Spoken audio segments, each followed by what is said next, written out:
The pot of gold that taught a priceless lesson. Imagine this. You're strolling through the woods on a crisp autumn morning. Leaves crunch underfoot, birds are singing, and there's just the right amount of chill in the air. It's peaceful. Perfect. Until wham! You trip over something solid. Grumbling, you dust yourself off and peer down. Half buried in the ground is a massive, mysterious pot. You pry it open, and whoa, gold. Shimmering, glittering, jaw-dropping gold. Sounds like a dream, right? Well, that's exactly what happened to Martha. Meet Martha. Now, Martha wasn't the kind of person who needed much to be happy. A warm cup of tea? Bliss. A heart-to-heart chat with a neighbor? The highlight of her day. An afternoon spent knitting? Pure perfection. She wasn't rich, but she was content, and that's what mattered. Martha lived in a quaint little village where everyone knew each other. She had no family of her own, but the villagers adored her. They'd bring her fresh-baked bread, homemade jams, and, of course, the juiciest gossip, shared in hushed voices over garden fences, exchanged with knowing smiles at the marketplace, and sprinkled into conversations like a secret ingredient in a simmering pot of village stew. But that fateful morning, Martha found something far more thrilling than village rumors. Discovery of a lifetime. As she wandered through the crisp autumn woods, her foot suddenly struck something solid beneath the dirt. As she bent down to examine the pot, her fingers brushed against something cold and hard. She wiped away the dirt and bam! Gold coins. A whole pot full of them. Her eyes widened.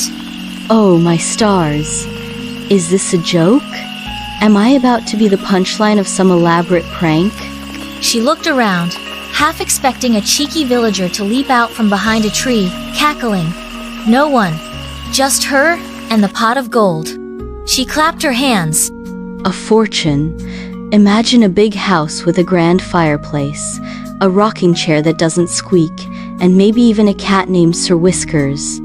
Excitedly, she grabbed the pot's handles and pulled. Big mistake. That thing was heavier than a cow on a lazy day. Martha wiped the sweat from her brow. All right, fine. We do this the clever way. She gathered wooden planks, made a makeshift slide, and wrapped the pot in a sturdy cloth. With all her might, she started dragging it home, visions of luxury dancing in her head. But then, things got weird. The mysterious change. Halfway through her journey, she stopped to catch her breath and peek inside, just to admire her treasure. Except, it wasn't gold anymore. It was silver. She blinked, rubbed her eyes, and glanced around, half expecting someone to explain this trick. But the forest remained still, save for the rustling leaves. Well, silver was still valuable, wasn't it? Now, hold on a minute. I could have sworn. She muttered, narrowing her eyes at the pot. With a shrug, she straightened up. All right, silver it is. Maybe the house will be a bit smaller, but I can still have my rocking chair and Sir Whiskers. Determined not to let a little change dampen her spirits, Martha adjusted her grip, took a deep breath, and kept pulling the heavy pot along the forest path. A little while later, curiosity got the best of her. Another peek. Iron. Martha stared at the pot. Oh, come on. First gold, then silver, now iron? What's next? Potatoes. She plopped down on a rock, rubbing her sore hands. The dream of luxury was fading fast. But then, she thought about it. Hadn't she been happy before she found the pot? Did she really need a grand house and a fancy chair to be content? She thought about her cozy little cottage, the warm meals from her neighbors, the laughter that filled her days. Sure, she didn't have piles of gold, but she had kindness, friendship, and joy. Things money could never buy. With a chuckle, Martha patted the pot.